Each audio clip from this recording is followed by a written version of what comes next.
live court reporters. And court reporting procedures in capital cases, that's everything. Everything else, let's see. Oh, I should have highlighted it, but I didn't.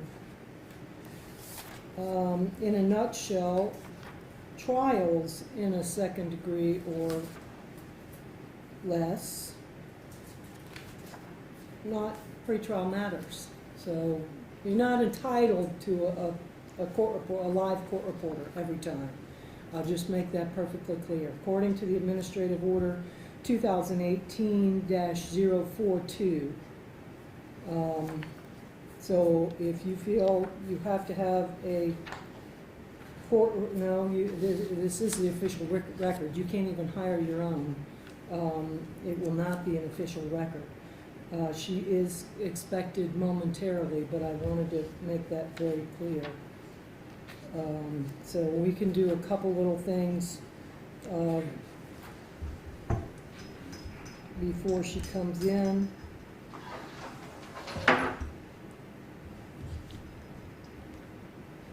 Let's see.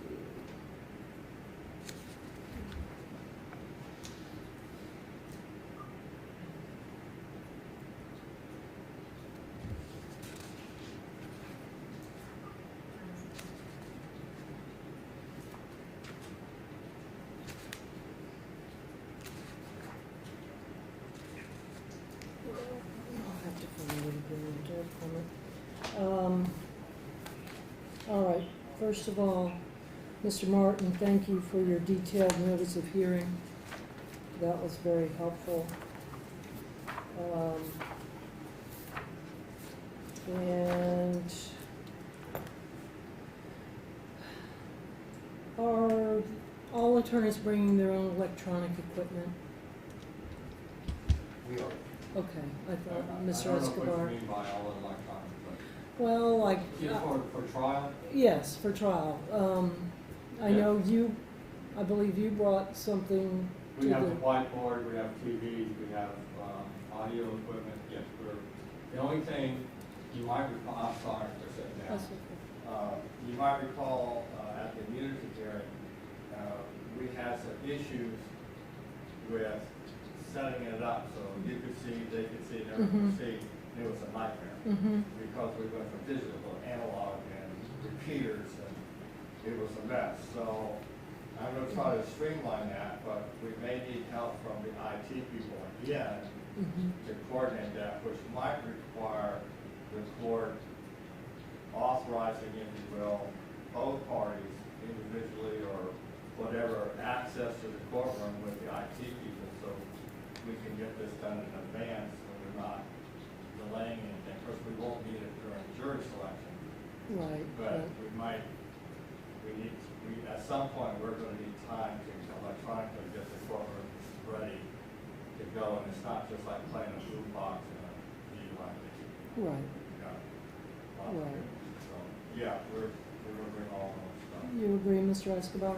I do, Your Honor. Okay. Well, certainly, it was actually the IT person who was wondering about that. She remembered that you We're going guys. to need their assistance. Okay, certainly. They'll be available, probably more than one, which will be helpful.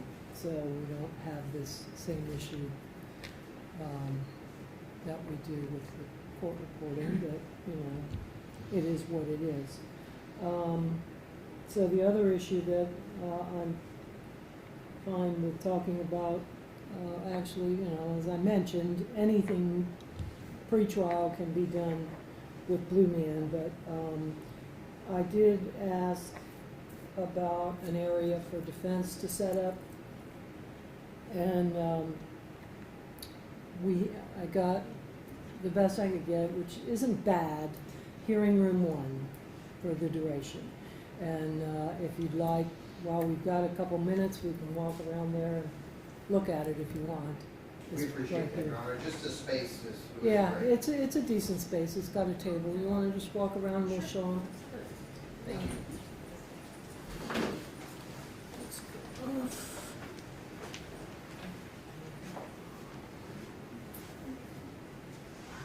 I'm just going to make hair, John. Okay. You can come or go.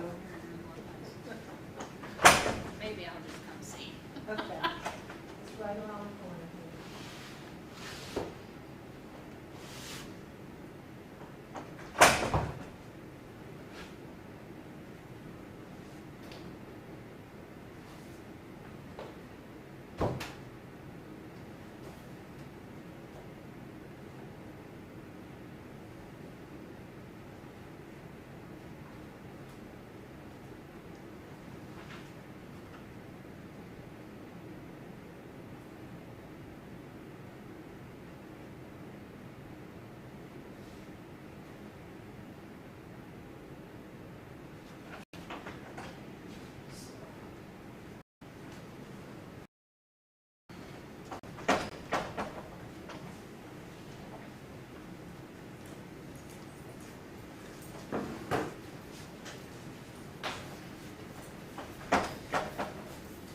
Your Honor, thank you very much. That makes our life a little bit easier. I knew it would help.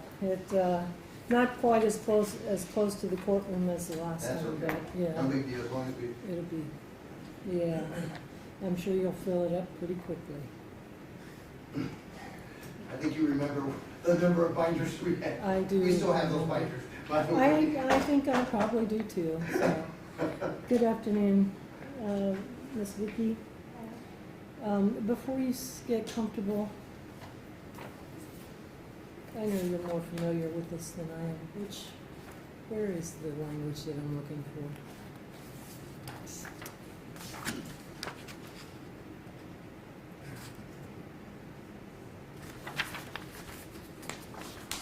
Thanks.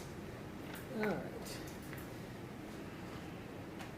Okay, so page 3 of the administrative order that I mentioned earlier, the language I was looking for is court-employed stenographic court reporters shall report capital proceedings in accordance with section F of this administrative order and first and second degree felony trials. So that's where we're at. And if the Pinellas Criminal Administrative Judge or the Pasco Administrative Judge determines that sufficient court-employed stenographic court reporters are not available to report first or second degree felony trials, any other approved court reporter may report such trials. And court-employed digital court reporters shall report all other criminal division proceedings. So that's where we're at. But we have our trusted court reporter at the helm now. All right, I have reviewed a lot of stuff. I haven't reviewed everything on the still remaining open on the docket, but we have a few days, so I'm still working through it diligently. I'm not aware of any rulings about the Dalbert hearings that were held right before the break. Are there any? Okay. I don't believe we've received any orders. yet. Okay, just checking. All right, because that's a big chunk of outstanding stuff. Your Honor, I saw that you did not, we, as a board member, on all of our motions and memorandums, we always provide the court with a tabbed courtesy copy. Mm-hmm. On all of the responses that we made for these motions today, we did likewise. Okay. Do you still have those? I do. Okay, okay.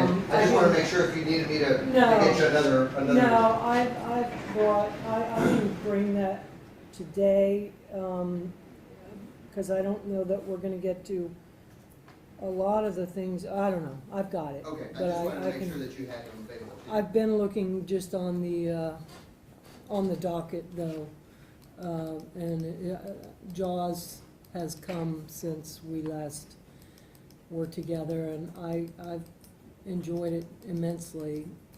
I do like looking at paper, but JAWS is certainly a lot easier than flipping through the court file. I'm just not sure, Your Honor, that what we filed with the court though were the actual cases as well, in the tab ones that we gave the court. Mm-hmm. The actual cases that are in the memorandum are tabbed, Okay, just so that the court knows the difference. Just in case you want to read a case and you can have that, it's there. that's handy, that is handy. All right, Mr. Martin, Yes, where Your do Honor. you wish to begin today?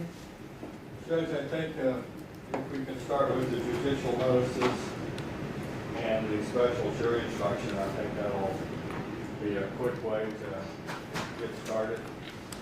Okay, That's all right? that sounds good.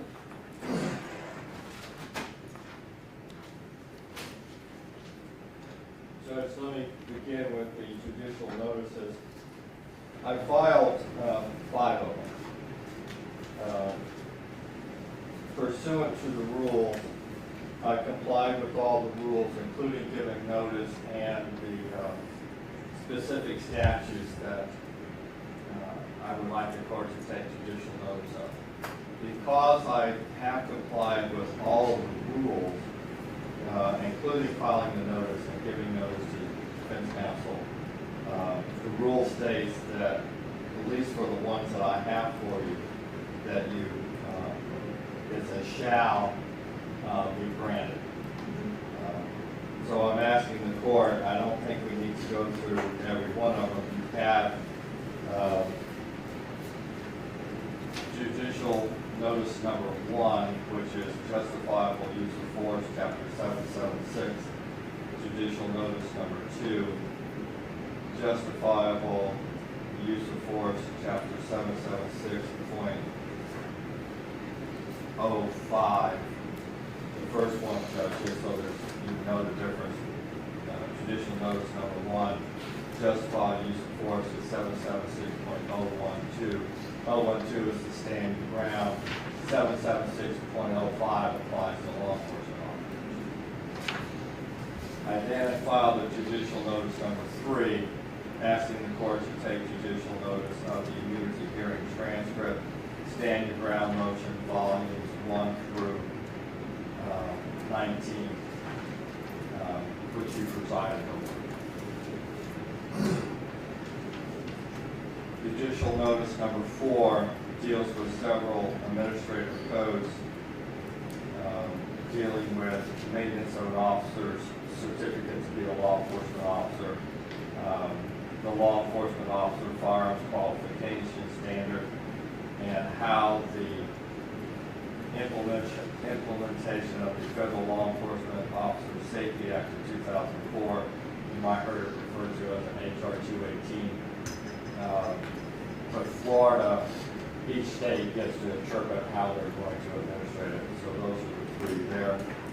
And judicial notice number 5 is in fact titled USCA Section 926C, carrying concealed firearms by qualified retired officers. And again, referring back to HR 218, which Mr. Reeves had not only carrying concealed weapon license, but also as a retired officer, he had a authorization to carry under the Law Enforcement Safety Act. So those are the 5. It's my understanding, based on the way I presented it, that at this point they shall be granted. Relevancy and everything else can be determined at a later time. Whether or not I use them or not, I don't know, but I'm anticipating numerous witnesses that may come up, and I don't want to wait in the middle of the trial to try to sort this out, so that's why I'm doing that. Mr. Michaels? For the record, Michaels on behalf of Curtis Reeves. I agree with the prosecutor in terms of what the rules of evidence say. They say shall as to the statutory request, and they say may as to the others, but if you give notice, then the court shall. So the court shall. I also agree with the prosecution that just because the court takes judicial notice doesn't make the items that are requested and that the court takes judicial notice of admissible into evidence or to use in trial. So we'll deal with those as we come up. We do anticipate filing our own request for judicial notice as it regards the government's request for 18 USCA 926C, as the government included in their request request for judicial notice as to chapter 776, kind of the preamble. There's a similar part of that federal statute as well, so that's coming down the pipe. But, you know, in terms of what the court can do here, the court must take judicial notice. I'm in agreement with that, Your Honor. Okay, and that's all pursuant to the Evidence Code 90.201.1 as far as the statutes, and then the rest are 201.2. And I will take judicial notice Yes. in accordance with the Yes, rules. 01, 02, and 03. Yeah, I have proposed orders that I've drafted for the court, so Okay. fit me out right. Yes.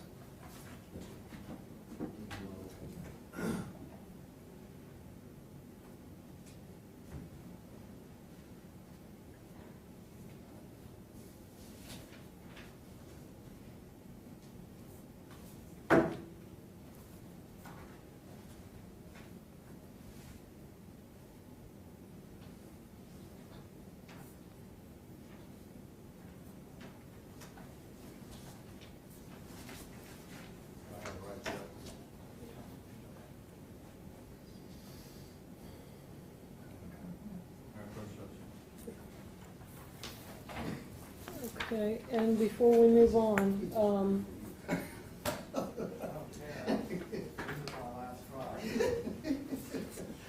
Mr. Michaels, you made reference to something coming down the pike. Yes, Your Honor. It's similarly situated, may and then shall because of the notice of the Okay, but it'll be an easy, like this. moments to rule on as Right. opposed to, I have no objection if he just sends it to the court, as long as you send me a courtesy copy. Okay, absolutely. And just get it done. Okay, sounds good. okay, very good. All right.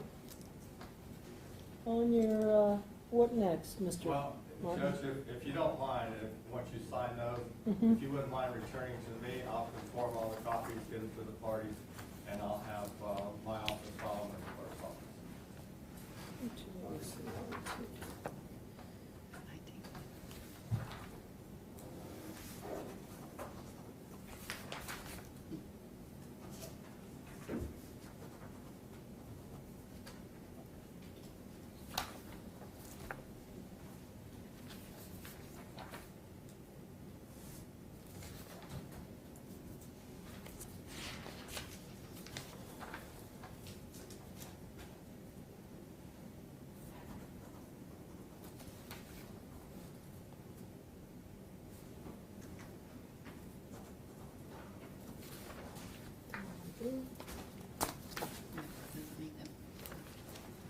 Thank you, Judge.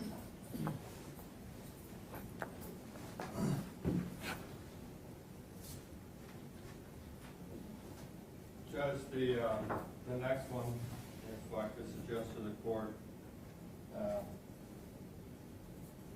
have a request for a special jury instruction. Mhm.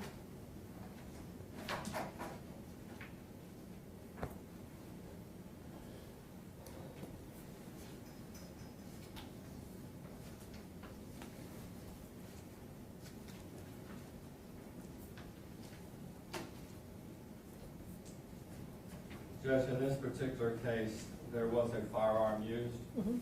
and as the court is aware, in the standard jury instructions, they don't really spell out the definition of a firearm so we can make a specific finding in the event that a verdict is returned that necessitates that. I have drafted a jury instruction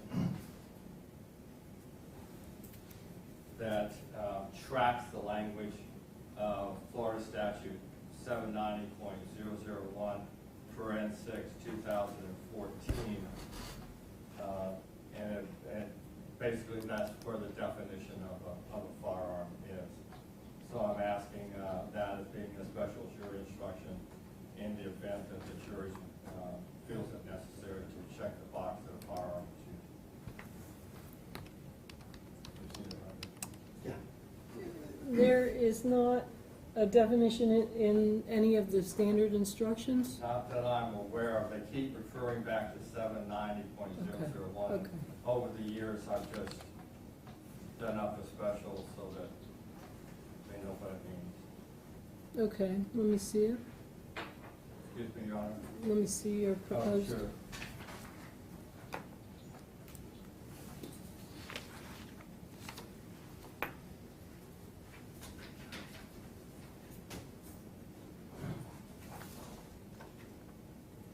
And that's the complete definition. Of course, we don't have a receiver or a frame.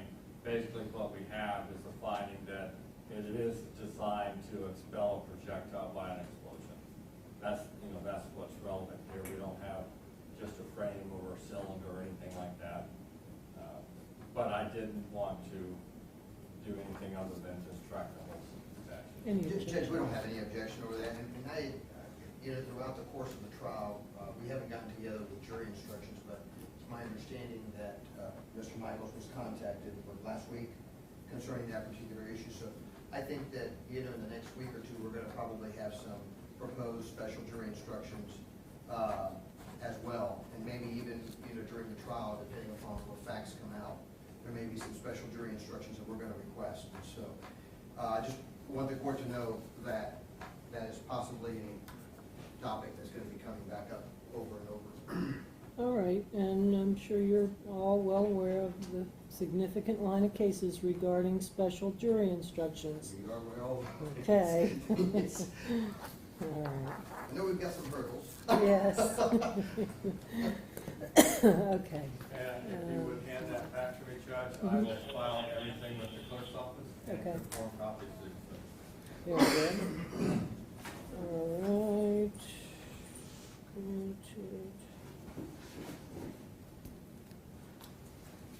All right, what next? Do you want to deal with your witness thing, or do you want me to go ahead? I thought you were gonna do the redacted transcript. Yeah, that's what I want to do next. Yeah, we can do that. Judge, what I would like to do is the motion regarding the use of a transcript and aid to the jury, and also that the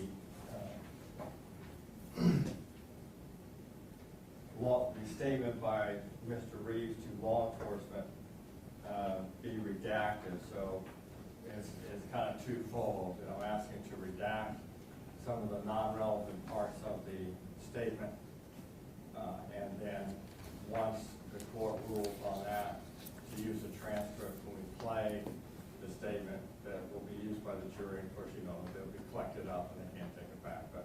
And once the court says yea or nay on the motion, I'll get the transcript as ordered by the court to defense. They can review it, and we'll make the changes and whatever we feel. But this is the first step, is for the court to consider the redaction of what I'm asking for. So that's what I'd like to take up next. Okay, let's go ahead.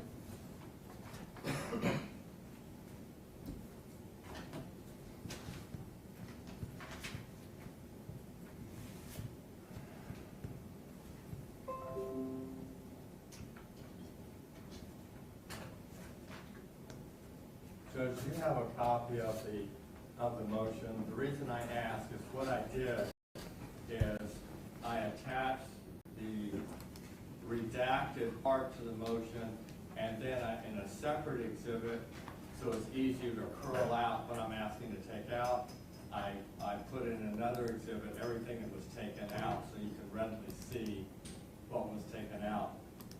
And I looked at it previously. Let me, when did you file that? December of 2020. Okay. That makes it much easier. I've got a different one. I've got it June of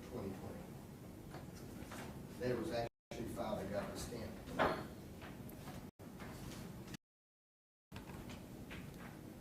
Well, I did a supplement in December of 2020, and then the original one was done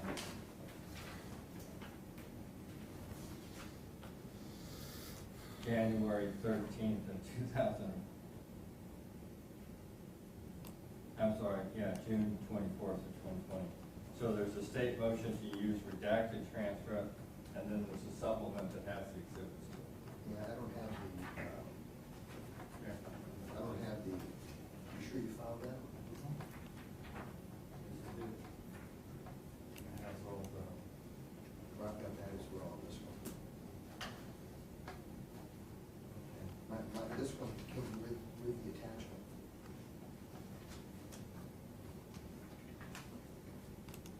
both, As exhibit one. I got exhibit 5. You don't have it? Oh. I'm sure it's gonna be, same argument, I would imagine you change it. You had No, I two, just have all the case law on that thing outside.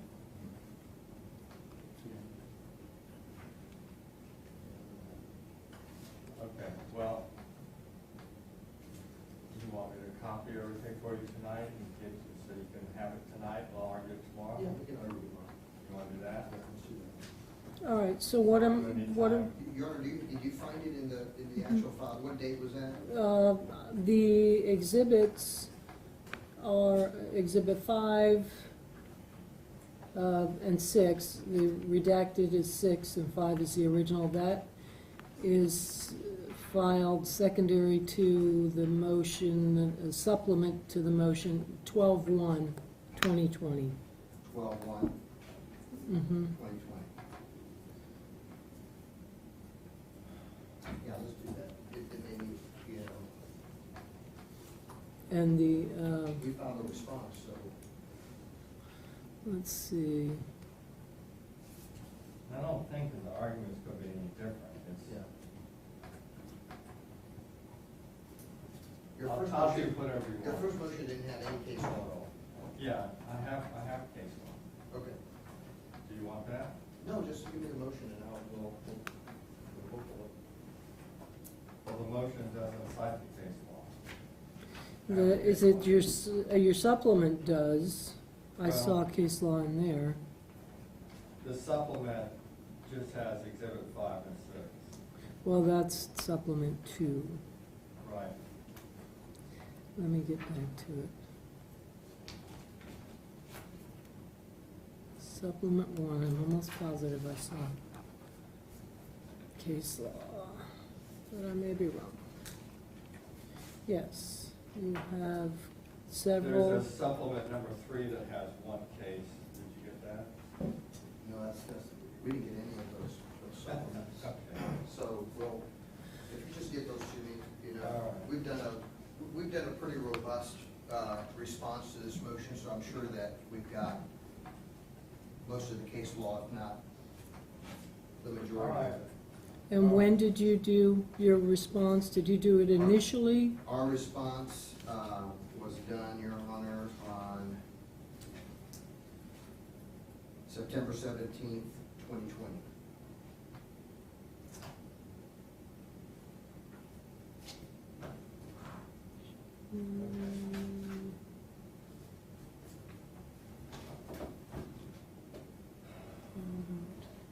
There it is, yep, okay.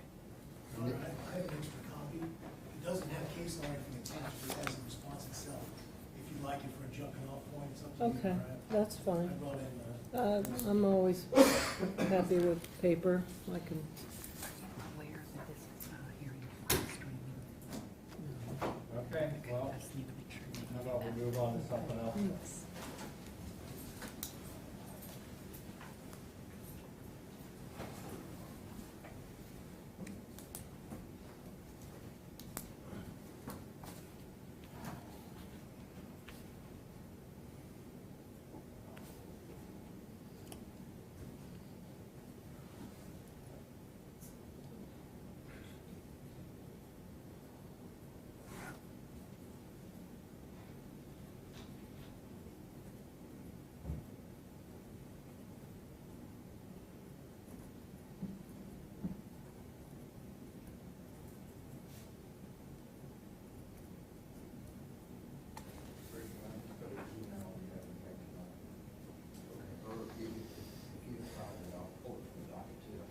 Yeah. but I mean, I'm just, It's on the I can pull docket. it from the docket.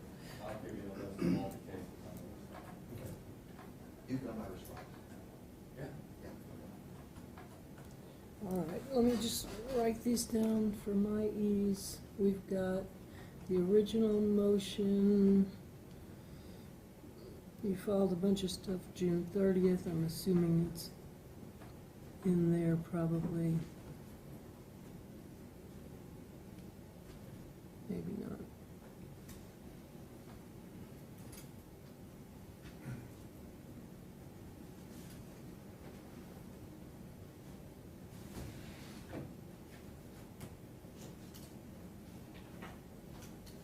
There it is. That originally June 24 on the docket.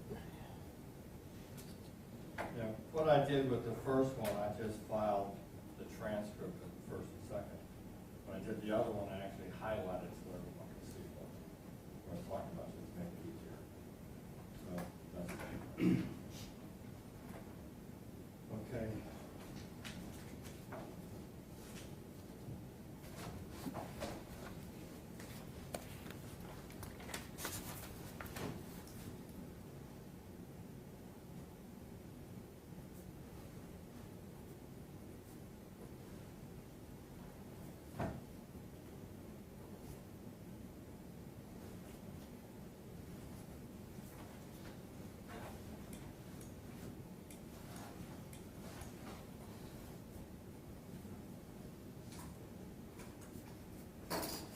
All right, so we'll hear the bulk of that tomorrow, and I'm guessing, I haven't reviewed the defendant's response, but it's pretty robust, so I'm guessing there's objection to that. Judge, there is, and I frankly don't think there's gonna be a whole lot of argument on it, because we have, on most of these motions, we've really thoroughly Mhm. tried to give the court everything that we had in our arguments. And I definitely appreciate that. I just wish I had, 20 hours a day to spend on just this. But I've been working through everything I can. We feel for you, Your Honor, we've been doing the same thing. Yes, You and I have grown a little older. indeed, haven't we all? All right. What do you want to handle next then, Mr. Martin? What I'd like to handle, Judge, is the state's motion eliminating that indicates that to exclude the testimony regarding Vivian Reeves being scared at the time of the incident when she gave her initial statement to law enforcement. Okay.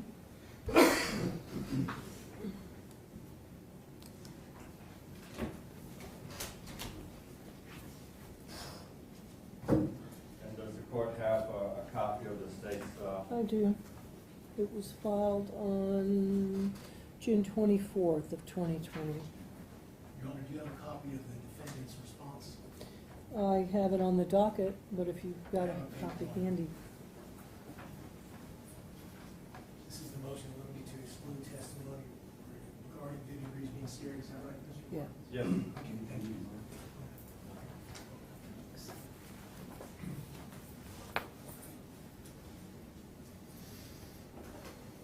All right, go ahead, Mr. Martin. Your Honor, would you mind if I sat while I would not mind. all right, It's thank you. we got a lot of talking to do. It's gonna be a long afternoon. Well, my eyesight is good here, but standing up here, I can't read. So at the podium, it would be okay. I can relate to that as well. All right, go ahead. And I know in all of your motions, you go through, each of you, obviously for record purposes, a significant factual basis. I think, correct me if I'm wrong, but I think we can dispense with that for these hearing purposes. I'm well aware of the factual basis, and in each of your motions, it does take up a lot of time, reading time and consideration time. And if we want to have it, each of you do one factual basis, I'm fine with that, but that's gonna hold us, we'll refer to that throughout the course of all of these hearings if that's, I'm fine if you don't go through them at all, but if you wish, if you must, for record purposes, I'm fine with that too. But once, we don't need to, we got a lot to cover, and we don't need to rehash that over and over. Mr. Martin? Your Honor, this is the state's motion in limine to exclude testimony regarding Vivian Reeves being scared at the time of the incident and when she gave her initial statement to law enforcement. I have set forth the state's position on page 1 of the motion, basically indicating that her state of mind, her state of fear, her emotions is not relevant in the proceedings. The court recalls that in this particular case, it's Mr. Reeves that made the decision to fire the firearm. He made a decision based on his perceptions at the time and the way he was feeling at the time. That's the only thing that is relevant is, in this particular case, is how he felt. In looking at the defense's response to the first part, dealing with her being scared at the time of the incident, it appears that the defense wants to use the fact that Mrs. Reeves was scared as proof that Mr. Reeves was also scared. And that type of logic the gap is just too far. And let me just explain a little bit. I set forth in the motion, but kind of the bottom line is we have two different individuals. One who has participated in the event with the firearm, which is Mr. Reeves, making the observations that he did and bringing to bear his life experiences as far as how he is going to respond to that particular incident. You might recall that Mr. Reeves is a police officer, that you heard testimony regarding his involvement with the SWAT team in Tampa PD and for the number of years he was there. You have Mrs. Reeves that doesn't have that particular life experience. The reason I bring that to your attention is that when we talk about being afraid and being scared, you bring your own life experiences to the table. And with Vivian Reeves, she basically indicated that when Mr. Oulson first leaned across the chair, she looked the other way and didn't see anything else. So her being scared was based solely on the verbal language, the profanity by Mr. Oulson. So what I'm suggesting to the court is when we look at what is relevant to the proceedings, what is relevant to prove a material fact in issue, to say that Mrs. Reeves was scared based on her life experiences and therefore impute that to Mr. Reeves that he should also be scared, there's not the logical gap there. It's just too great to expand. There's no relevancy there because what is relevant is Mr. Reeves' state of mind and not Mrs. Reeves. I provided the court with, on page 2, with the outline. There's 10 points where she testified at the immunity hearing that's relevant to the state's motion, where she testified about how she felt, and the court can read that, 1 through 10. Bottom line, she was never been so scared in my life. She said that a couple of times. She was scared and horrified. She didn't know if she was afraid when the defendant left her alone to go talk to the manager. She was scared after the shooting. You can read them and you can see where she just continually says, I was scared, and she started crying, which spills over to the law enforcement part. Well, I'll get to in a moment. But the bottom line is, if you look on page 3 of the state's motion, and dealing with the threshold for the admissibility of all evidence is relevancy, and that's what we have to look at, is to what extent is the emotion of Mrs. Reeves relevant to prove? And I hesitate, and I give you that pregnant pause because proof what? She's not charged with anything. It's Mr. Reeves. It's what he knew at the time, what his perceptions were, whether or not the jury's going to find they were reasonable or not. That's why we're having a trial. So it has nothing to do with Mrs. Reeves. There is no logical tendency to prove any fact because Mrs. Reeves isn't charged with a crime. So it's pure speculation as to, for the jury to say, oh, well, Mrs. Reeves was afraid, therefore Mr. Reeves must have been afraid. I point out to the court on page 4 in dealing with what is legally relevant and what is logically relevant. The court can read that for itself. But I think it's important when we look at the cases to start to determine exactly how is her being afraid relevant. And I cited several court cases to the court. What I'd like to do, Your Honor, if you don't mind.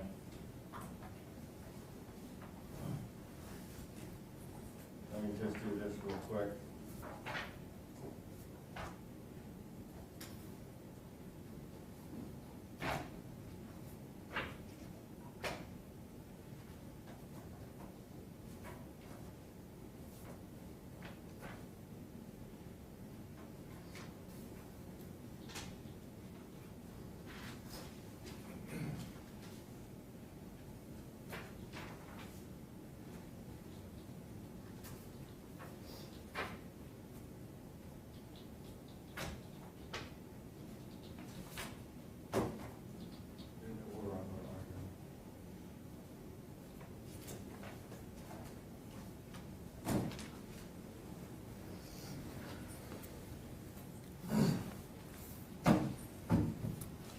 Judge, we first have to start off with the premise dealing with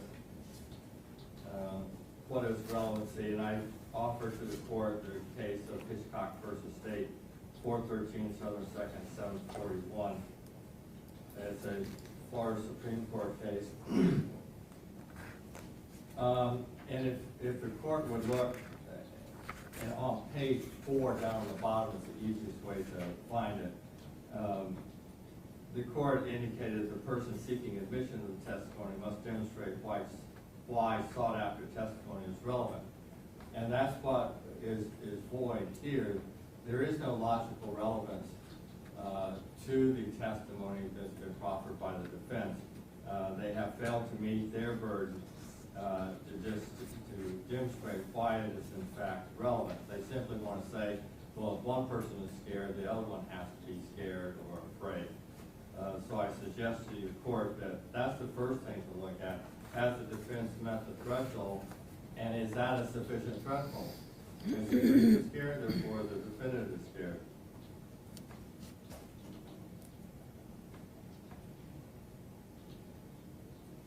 If we look at Wright versus State at 919 Southern 3rd, 277, we could then get a little bit further into looking at the relevancy, and it must have a logical tendency to prove or disprove a fact which is of consequence to the outcome of the case. Well, in that particular case, I'll inform the court, if the court will go to page 12 of what I printed out, you'll see where I'm starting to begin. Yes, this was a case of dealing with inextricably intertwined evidence, but there is a discussion of what is relevance. And cite is 291 page. The prerequisite to the admissibility of evidence is relevancy. All evidence tending to prove or disprove a verifiable fact is admissible unless proved by law. But when we get to the fact of Mrs. Reeves being scared, we not only have to look at the definition of relevancy and under 401 and 402, but then we also have to look at 403. To what extent would this be misleading, confusing to the jury? Does it simply tug on the emotions of the jury inappropriately in this particular case. To what extent will the jury construe that evidence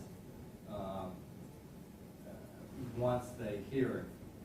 And I think that's what the court has to consider in this particular case, is because what we have is an individual who, not being derogatory to Ms. Reeves, but as a character, she seems to be timid. And the reason I say that is because of what she observed at the theater, carried over to when she was interviewed by law enforcement, and then when she was in the depot with me, she indicated she was scared. So you have a different kind of person sitting there looking at that, and for her to say, well, you know, I felt this way, then it really can't be imputed to Mr. Reeves, who has a total different life experience and personality that served him well in law enforcement. That's who he is. So we're talking a little bit apples and oranges.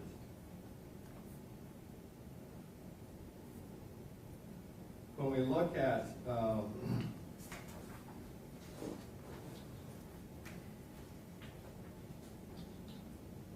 Taylor, which is at 648 Southern 2nd 701, which is a Florida Supreme Court case in 1995, we start looking at the difference between the relevancy as far as being logical and legal. And if the court is the site for the case is 704, page 704, but actually on the printout that I gave you, it's page 3. The court indicates the definition of relevant evidence. Relevant evidence is evidence to prove or disprove a material fact. And then under 402, admissibility of relevant evidence. All evidence is admissible except as provided by law. And then they go into the concept of relevancy has historically referred to whether the evidence has any logical tendency to prove or disprove a fact. If the evidence is logically probative, it is relevant and admissible unless there's a reason for not allowing the jury to consider it.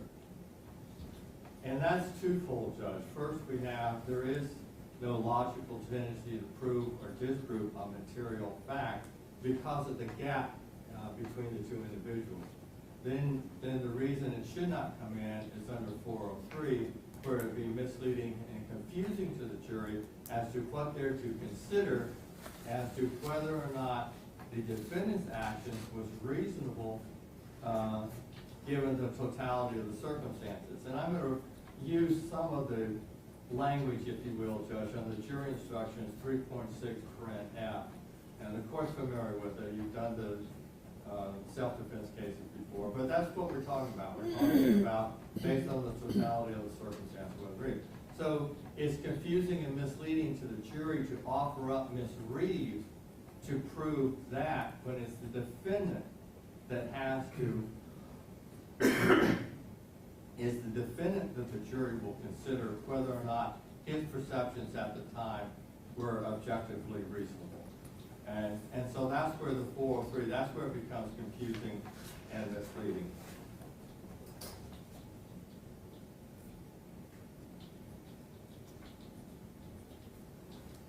When we get to the legal relevancy of it, we're talking about whether or not specific evidence makes a particular fact more likely or not.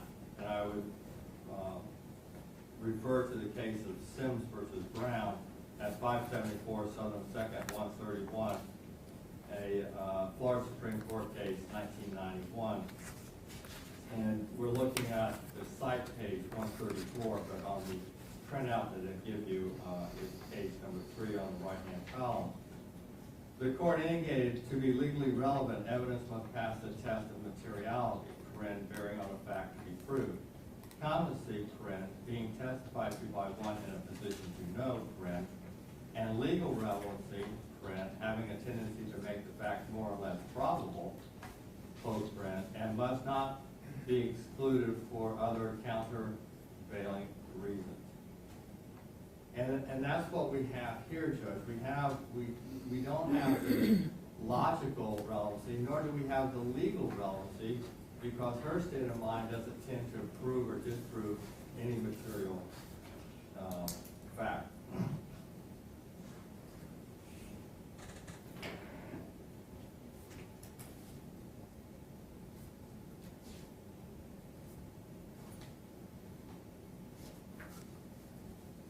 And I apologize, Bailiff, I didn't give you these two cases. There you go. Richard, would you?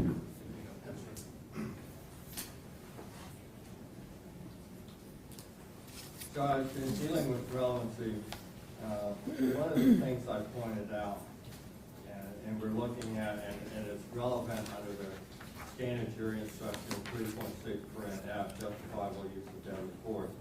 And that, I'm suggesting the court should be its guide as to the relevancy of this particular issue.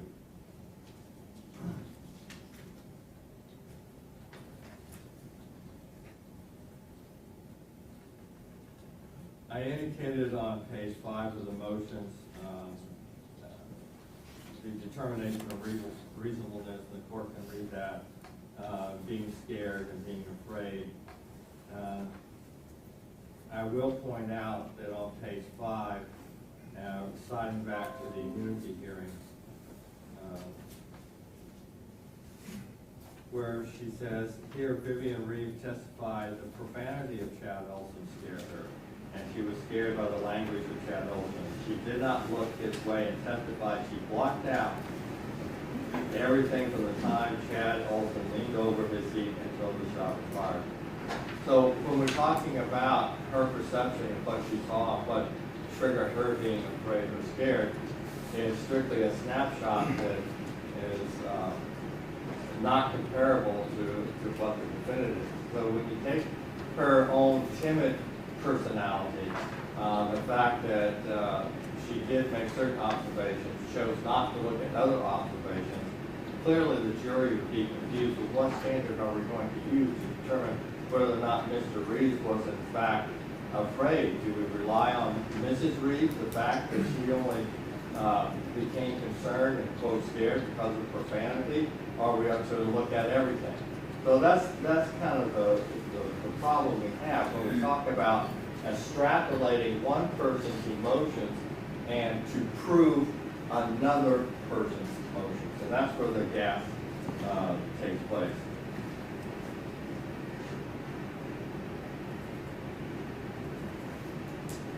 I provided the court with Johnson versus State at 595 Southern 2nd, 132.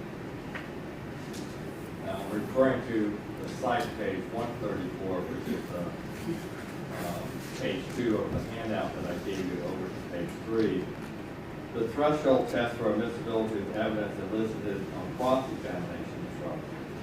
And the controlling provisions of the Florida Code are sections 90.401 through 90.403 Florida statute. There are two forms of relevancy, logical and legal. And that's what we've been talking about. The court has to consider both, and you have to have both. If you fail on one, then the testimony is not relevant. You can see on page 3 of the Johnson case, on the right-hand column, you can read that top paragraph.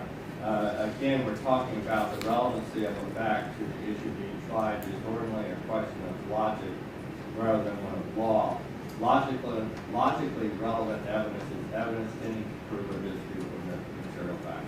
Again, the reason I bring that to the court's attention, the cases are over and over and over again as to you have to be able to show that it logically proves a material issue in fact. And that's what we do not have here.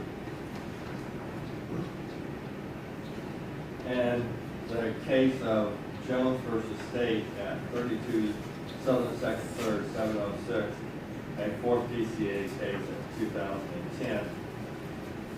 Again,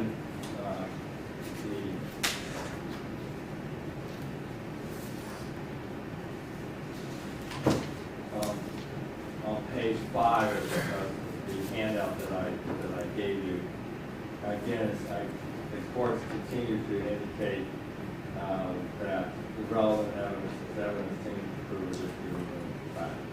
And that's what we do not have here. I pointed out to the court, dealing with, she was scared at the time of the incident,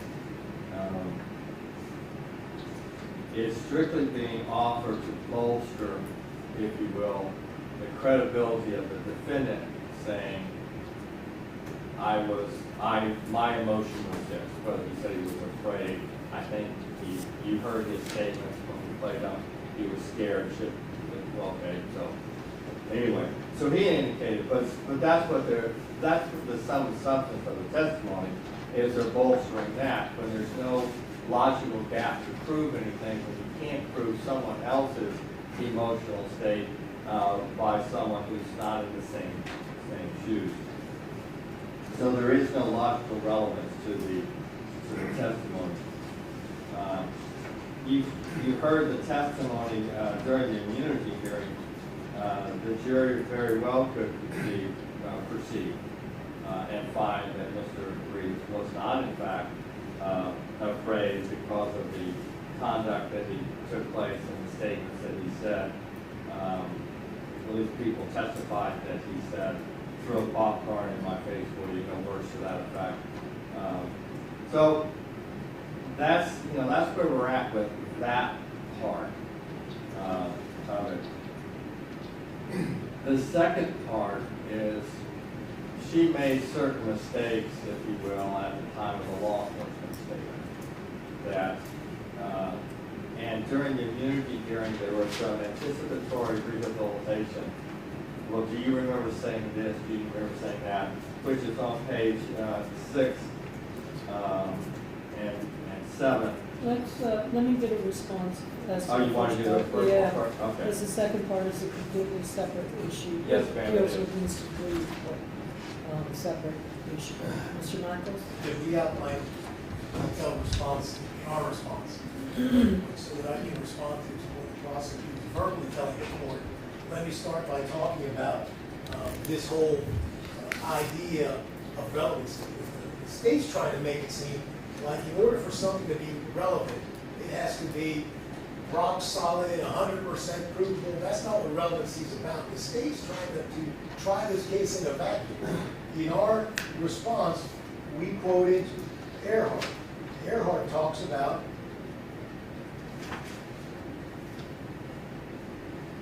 it's on page 2 where it says legal analysis. First of all, we quote the United States Supreme Court that said relevancy is a low bar. Tenard versus Drake, D-R-E-T-K-E, 542 U.S. 274, 2004. Earhart says that, of course, we all know that what relevancy means by definition, tend to prove or disprove a material fact of the issue. So certainly a material fact here is whether or not Mr. Reeves acted reasonably. And so therefore, I think it's proper for the court to consider the individual sitting next to him and in front of Chad Oulson to be able to say that she felt scared or frightened.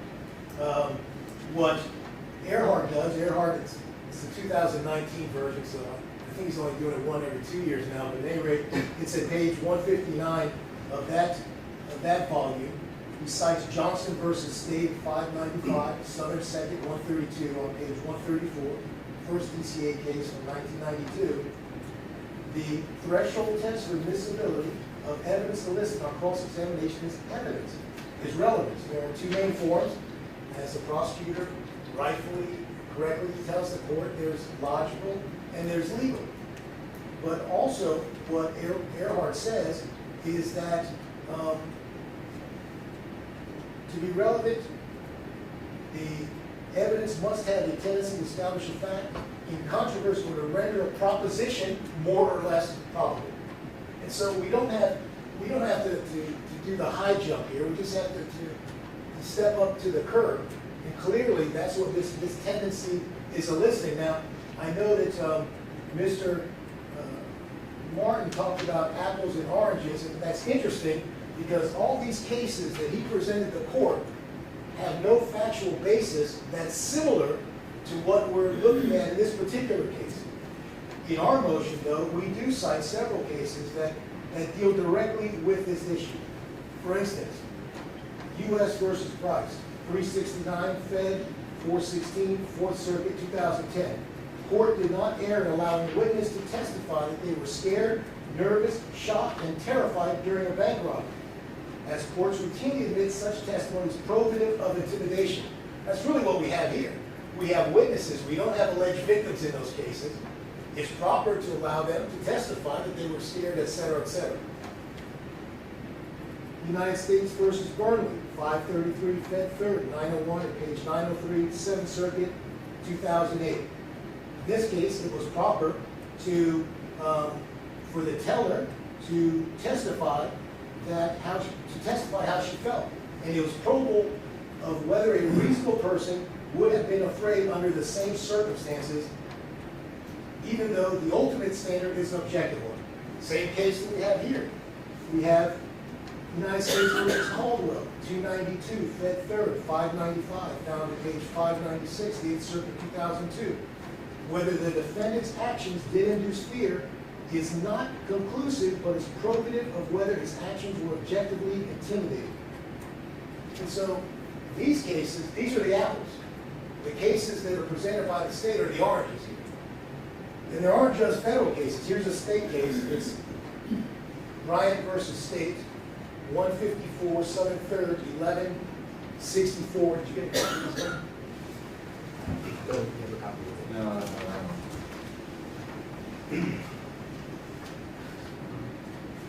Give me two. Oh, sorry. That's the judges. I got it. In this case, there's an aggravated assault. It's a second DCA case, 154 Southern 3rd, 1164. I think I said that, but I didn't say second DCA 2015. In that case, Mr. Bryant gets convicted. He appeals. He says, hey, this is an aggravated assault. And this guy, the Boone Freyas Calderon, the alleged victim, didn't testify. Well, another witness testified that said that he was frightened by what was going on. And so the court upheld the conviction, saying, well, you can use somebody else in that case. So, I mean, that's what we have here. That's the short version of it. Everything's briefed in our response. Certainly, you know, that the jury might feel sorry for an old lady who's tended. Well, the jury may have some emotional attachment to any witness. It doesn't mean that when a police officer comes in, if he's a big, strong guy, he's got a hunch over. It doesn't mean that if a child comes in, you know, we gotta make the child look like a grown-up. I mean, those are human emotional things, and it's not a reason to exclude testimony from a witness. Mr. Mark can do that on cross-examination if he wants. He can do it during closing arguments, which is what it sounds like that's what this is. In closing arguments, he can say, well, she said certain things to police officers at one point. She said something different now. Therefore, you know, classic impeachment. But you can't exclude her saying that she was emotional or scared because it's relevant. Not only that, it's probative. And not only that, we have all those cases I cited to the court where it was proper for the court to allow exactly that testimony. Not a DUI case or a medical malpractice case or any of these other ones that state Rebuttal, Mr. Martin? Just dealing with Bryant, when you look at the case, and on page 1, on the side of the case, there's page 1165, you have a group of individuals who all witnessed exactly the same thing. That's not what we have here. As I pointed out to the court, Mrs. Reeves made a choice not to view the entire incident. Her perception and her fear is based on vulgar language alone, which is inconsistent with the fact that Bryant, where all of those individuals observed the same incident. So I don't believe that Bryant is on point. The other cases cited by the defense you talk about a victim of a robbery where one of the elements is in a robbery is that the taking was by force, and to have the victim say, yeah, during robbery, which they were not charged, against the defendant who was charged with robbery, they're providing elements that the jury considered in order to convict the defendant. Vivian Reeves is not providing evidence against her husband, which the jury can use to convict him. So you see the difference. I mean, that's the difference. And when you can say, well, I was afraid or I was not afraid.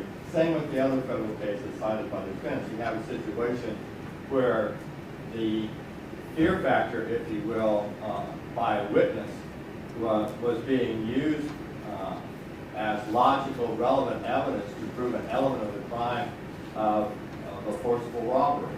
So I think that's not what we have here. I don't think Brian's on point. I think what we have here is strictly a situation where attempting to use Mrs. Reeves to bolster, if you will, her husband's statement to law enforcement based on facts that are not consistent with what he did, and that will lead to confusion and be misleading to the jury as to what they are to consider, as opposed to the cases cited by the defense. So I would suggest to the court that the state's argument has merit, and that the court should grant the state's motion in limine that she be precluded from indicating that she was scared. Thank you, Mr. Martin. I have reviewed both the motion and the response and heard argument as to each, and I'm going to deny the motion, and in so doing, I find that the testimony, and in coming to that conclusion, I relied on several cases. Most of them all stand for pretty much the same premise, but I think the Supreme Court case of Sims v. Brown et al. At 574 Southern 2nd, 131, a 1991 case. And let's see, page looks to be 134 of the opinion. To be legally relevant, evidence must pass the test of materiality, bearing on a fact to be proved. No question that it seems to be fair and proper to ask Mrs. Reeves, who was sitting right next to Mr. Reeves, if she was scared. Because that does go to the question of whether or not Mr. Reeves was scared. And I understand Mr. Martin's argument against that, and certainly the jury, that is what the jury will ultimately have to do, is decide Mr. Reeves' state of mind and if he was reasonable. But I can't help but think if Mrs. Reeves said she was not scared, that the state would find that to be very relevant. And so I find it to tend to prove or disprove of material element, and further in the opinion has to have competency that's being testified to by one in a position to know. She was sitting right next to him. Legal relevancy, having a tendency to make the fact more or less probable, certainly. Like I said, if she said she wasn't scared, that would tend to make Mr. Reeves' reasonableness argument less probable. And if she said she was scared, more probable. I think it fits squarely within the case law. So that's I'm going to deny that. Judge, the last part dealt with the anticipatory rehab. What I indicated to the court in my motion is that what her inconsistencies were so de minimis that it really didn't matter. So if it doesn't matter, then it shouldn't come out that she was scared at the time of her law enforcement interview. So I'm asking the court, without going any further argument, I'm not going to, I put in my motion, but I wasn't,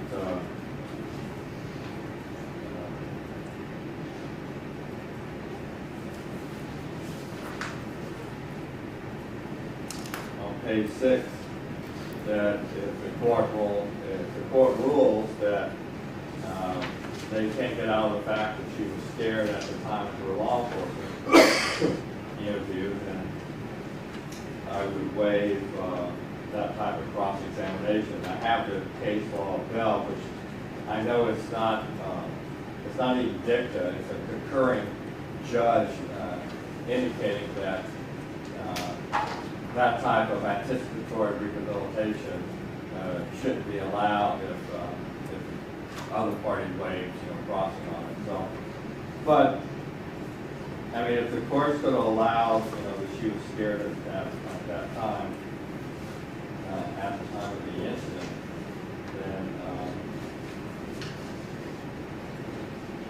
maybe I'll just withdraw that offer. So to do that. But I mean, if the court believes that if I do waive it, which I indicate the motion I would, then they can't get the fact that she was scared at the time of the law enforcement. Then if you deny it, then I'll handle it on both of them.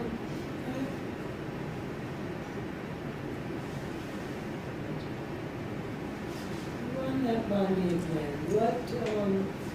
Where's the inconsistency? Well, there was some inconsistencies about whether the gun was handed or came from his lap. Okay. I mean, they were so minor that I didn't care. You know what I mean? Right. And It just didn't make any difference.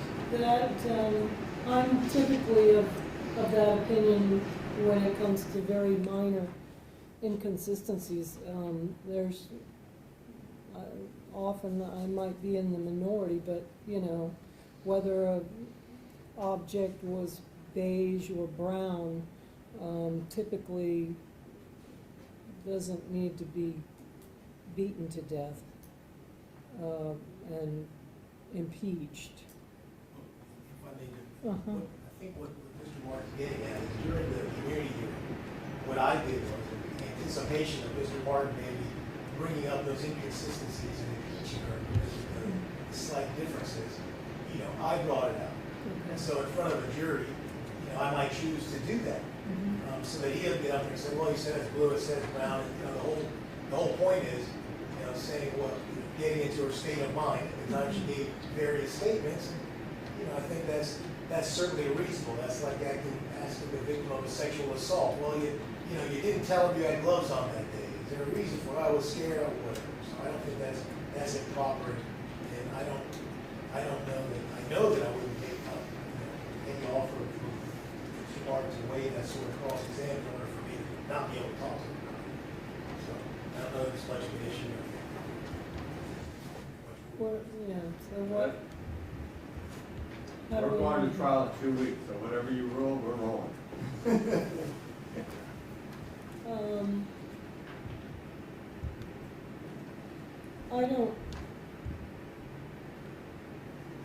I don't really find those to be significant inconsistencies.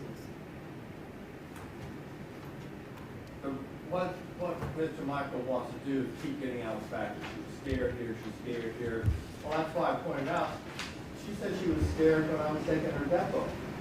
I mean, that's why it just, and of course I can't get that out. Well, no, I think that is a depo. Yeah, so I may be able to get that out in the depo. I mean, that's how kind of person she is. All right, so what is it that you're asking me to do? Well, Judge, I just brought that to your attention. That's why I said, it's not, the case is not controlling, it's not even dicta. It's just a concurring judge saying, hey, if I was the judge in this one, if they waived it, I wouldn't do it. So, you've denied the motion, we can live with it. I have a form motion here that you can sign, and we can move on to the next. Fair enough.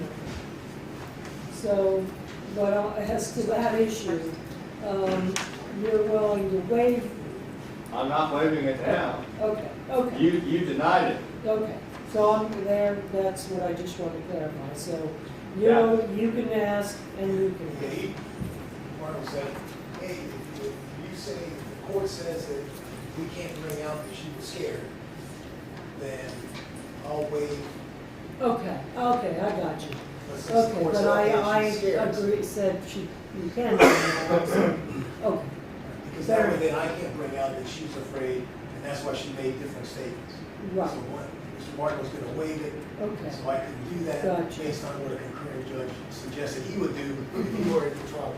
Okay, Yeah. got it. That's all I can find. Very creative. All right, let's Do you take have- a 10-minute recess. We've been going an hour and a half, and we'll take a 10-minute recess. Where are we gonna pick up when we get done?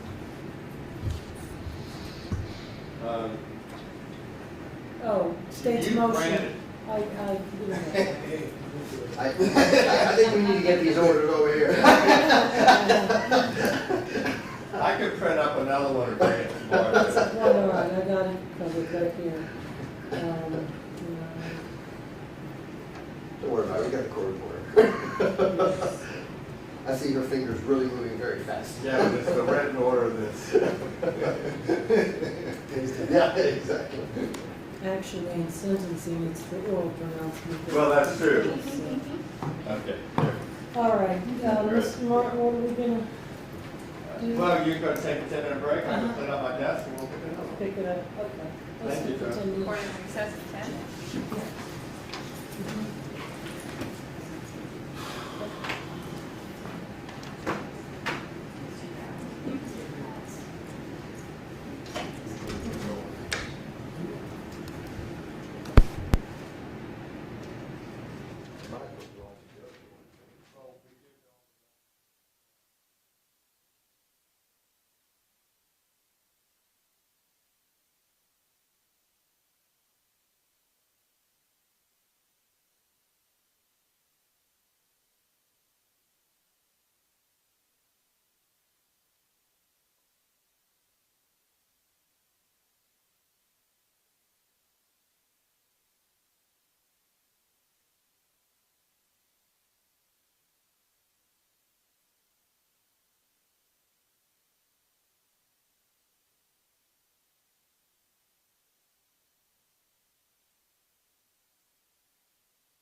Sorry it took me so long.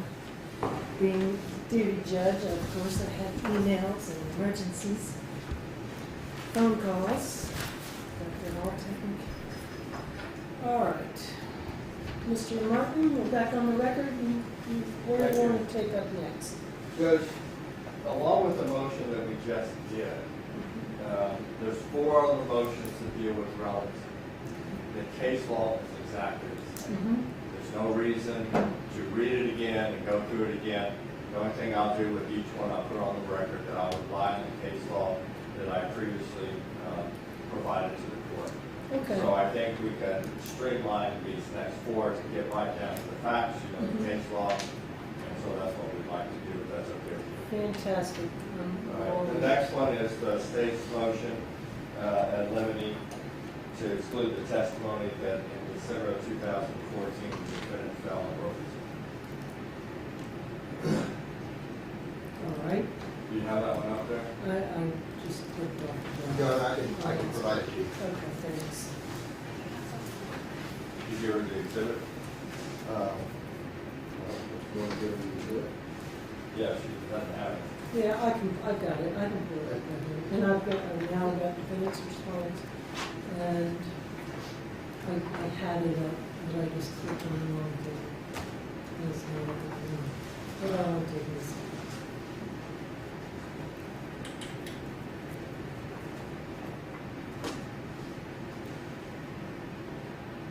This file, even in JAWS, takes a long time to load up. Because it's, I have a copy of the exhibit for the court.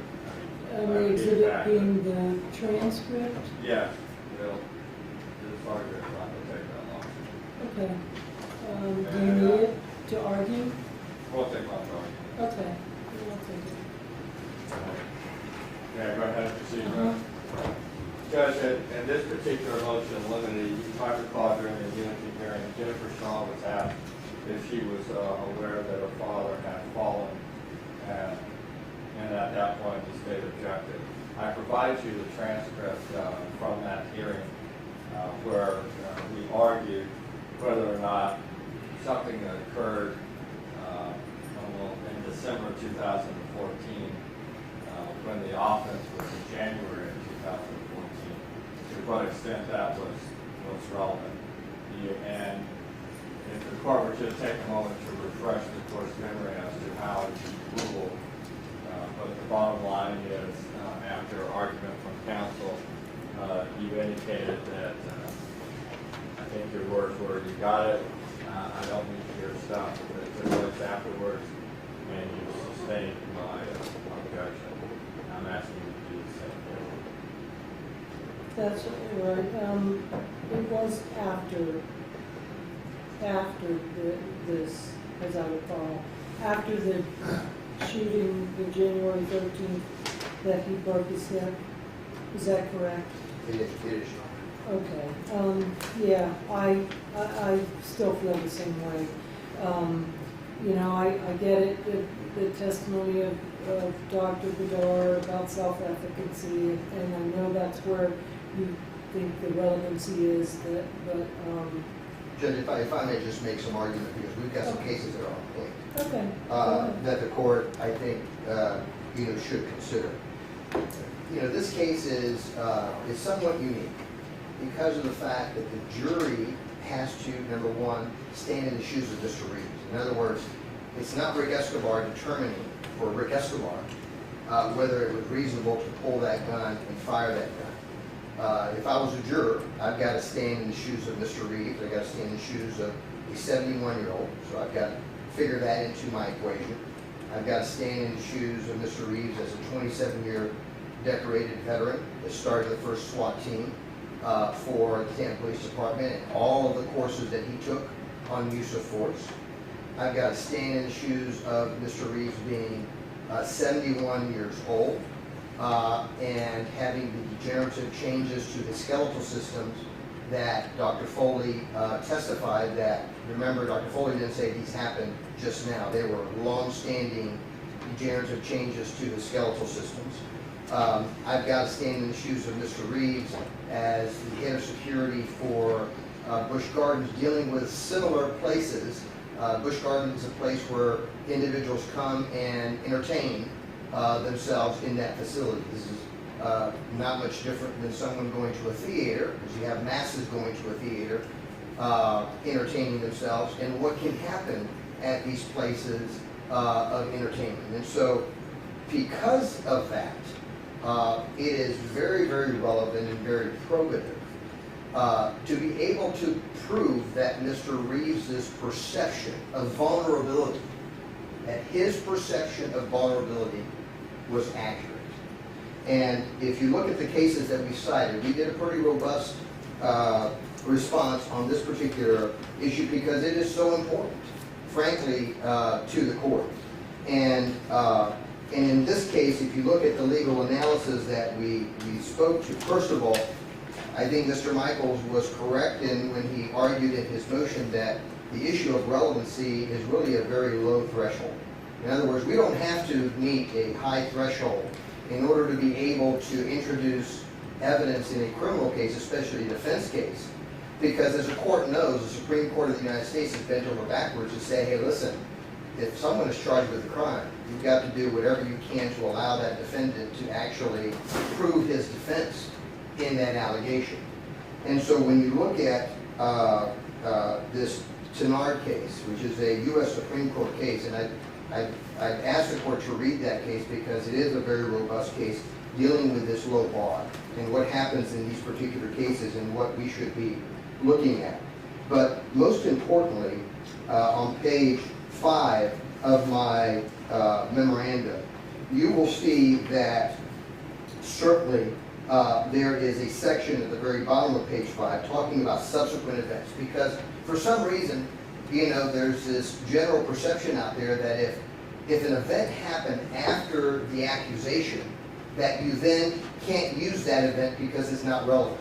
In these cases, the cases that I've cited, okay, one being Ruiz, which is located at 39 Fed Sup 3rd 1264, as well as Mack versus United States versus Mack, which is at 643 Fed 3rd 119, all stand for the proposition that no, just because it happened after doesn't necessarily mean that it is not relevant to an issue before the court.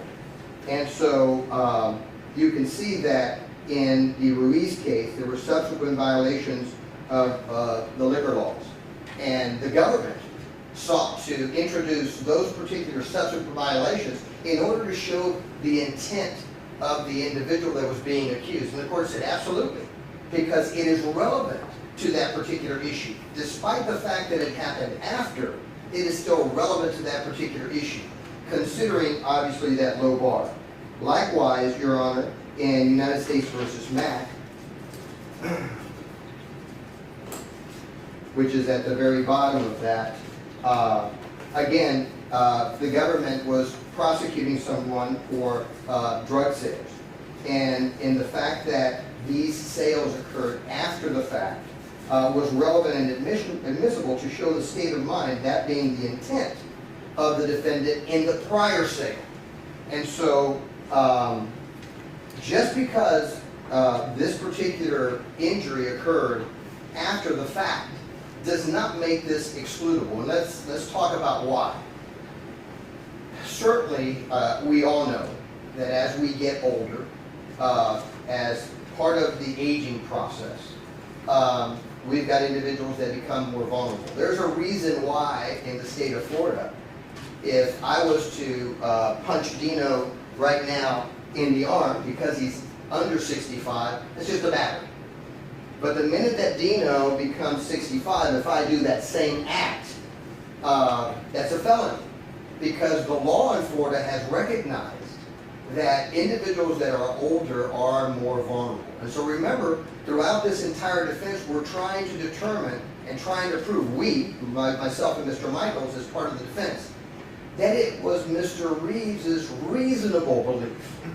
We've got to be able to prove that. We've got to be able to prove that, hey, look, yeah, it was reasonable for him to perceive his vulnerability. And how do we do that? We do that because of two things. We're going to introduce Dr. Foley, who Dr. Foley will testify to the fact that, yes, the fact that he got his broken hip is probative, okay, of the fact that he had these degenerative changes going on in his body. Number two, we're going to show the jury exactly how he fell. He fell not by playing football, not by playing basketball, not by doing anything out of the ordinary, just merely walking in his back patio, falling and breaking his hip.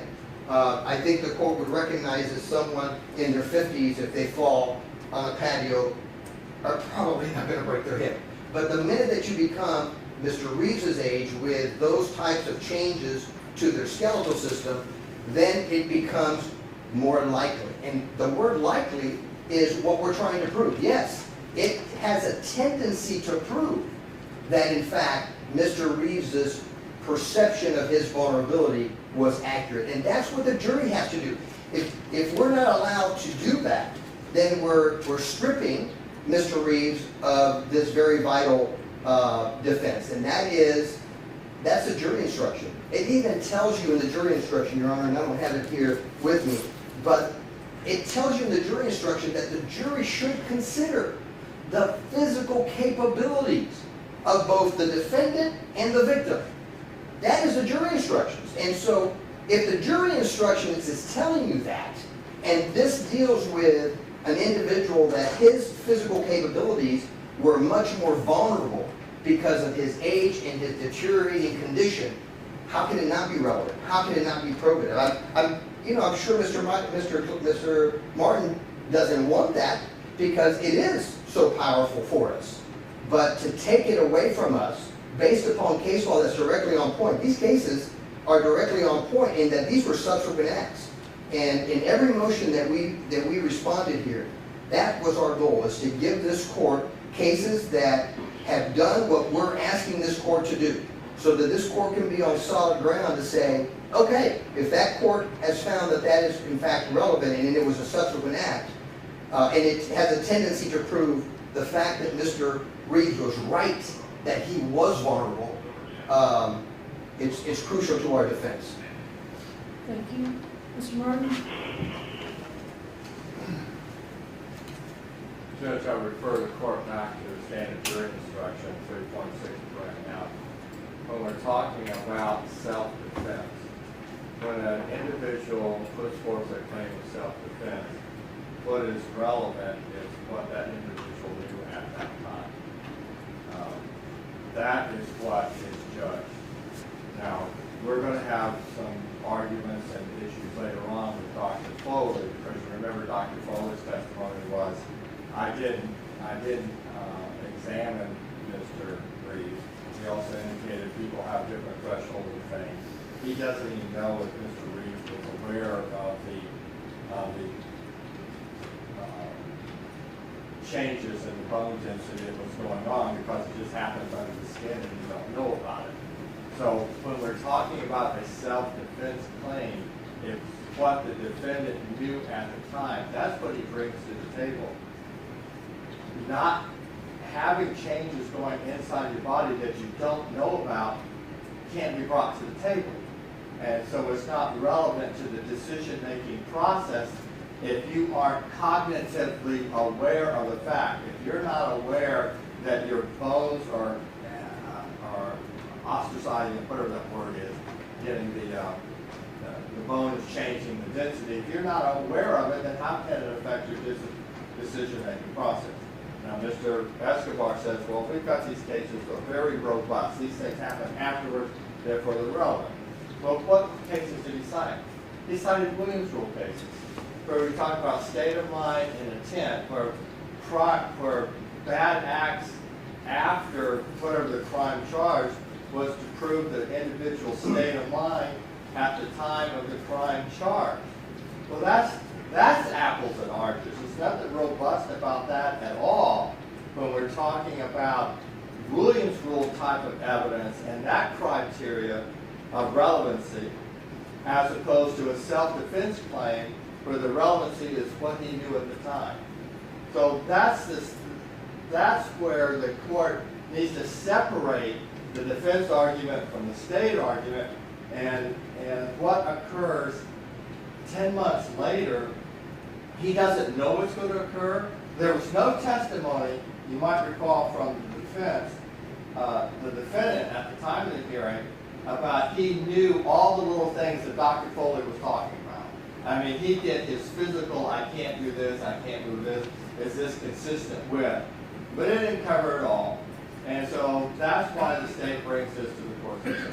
It's what he knew at the time, that's what's relevant. The state's, I mean, the defense cases are not on point for this issue. Judge, a couple things that are incorrect factually, that Mr. Reeves did not know the state of his condition and the state of his degenerative bones is absolutely incorrect, and we will be presenting testimony of Mr. Reeves concerning his perception. The court remembers, even when he was questioned by law enforcement, he talked to law enforcement about his arthritis, his back was a wreck, so that's not true. He has a great deal of knowledge about his skeletal system at that time. It's incorrect, and I asked the court to read those cases. These are not Williams Rule cases. That is incorrect. As the court knows what Williams Rule is, you have to have some very unique set of facts in order to introduce Williams Rule. These are not Williams Rule evidence. These were introduced specifically as relevant evidence to show the state of mind of that individual at a time prior. So let's think about that.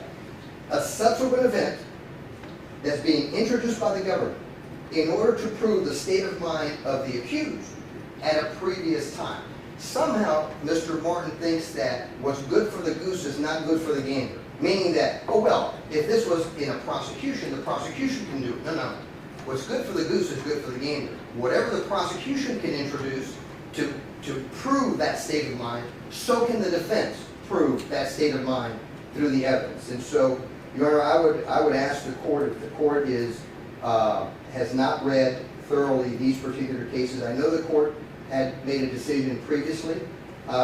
These particular cases were not presented to the court at that time.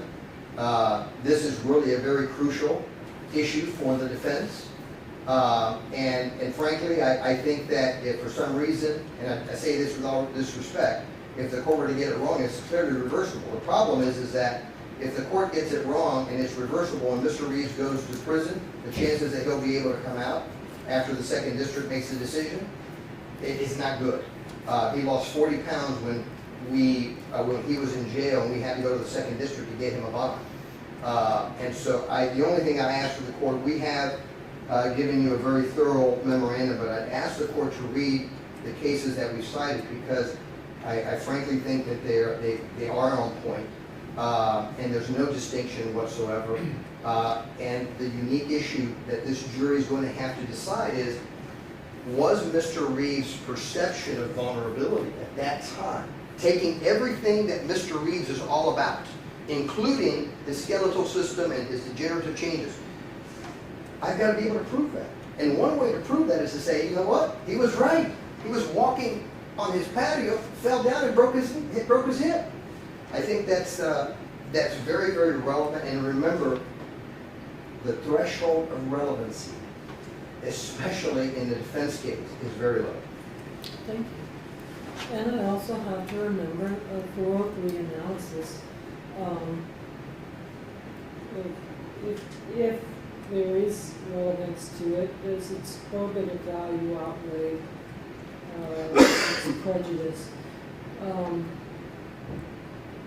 You know, as I often do when I have an analytical decision to make or question put to me, I just, flip the facts. What if Mr. Reeves did not fall and break his hip? Does that mean everything that you've been saying wasn't true?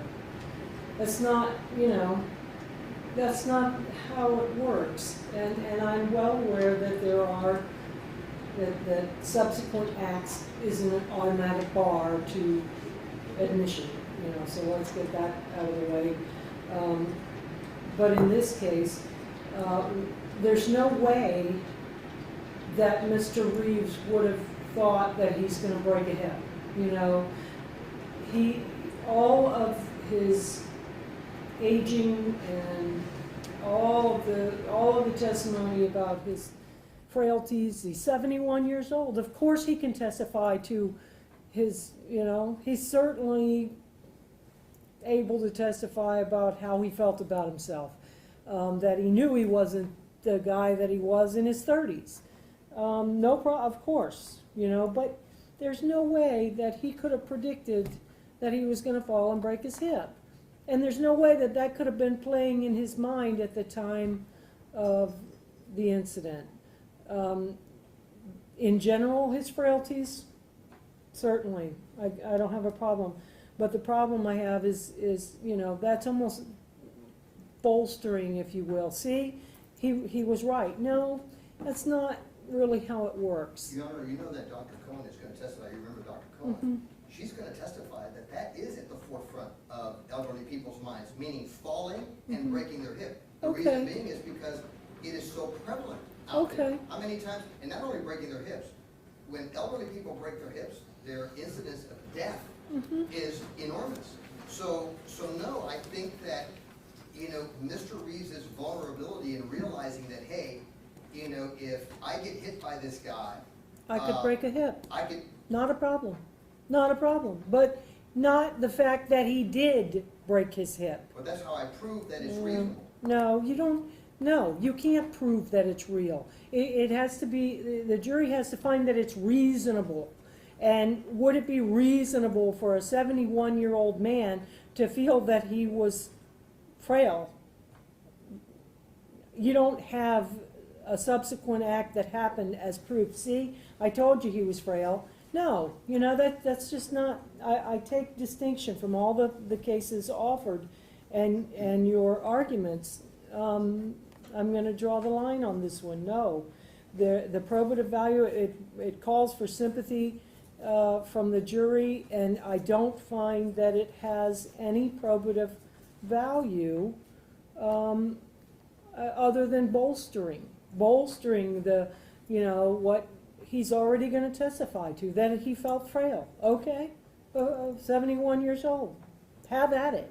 I read the transcript of his description. I believe what he said was something about being wrecked. He's wrecked. His body, his hands, and couldn't even pull the trigger. That's all fair game. But a broken hip after the fact simply can't, under any case law or stretch of the imagination, have been playing on his mind other than what you indicated, Mr. Escobar, about all aged people probably worry about breaking a hip or knocking themselves in the head or any number of things. In general, that's something that he might have worried about, but to point to an actual event, no, I'm not going to allow that. So I'm going to grant the state's motion as to testimony about his hip being actually broken.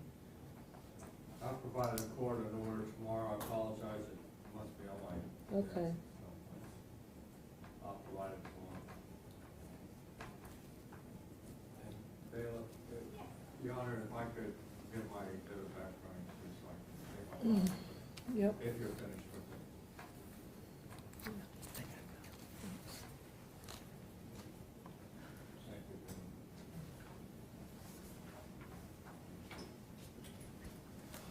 Okay, next. Judge, I'd like to take up one of the motions I filed earlier, Friday of this week, dealing with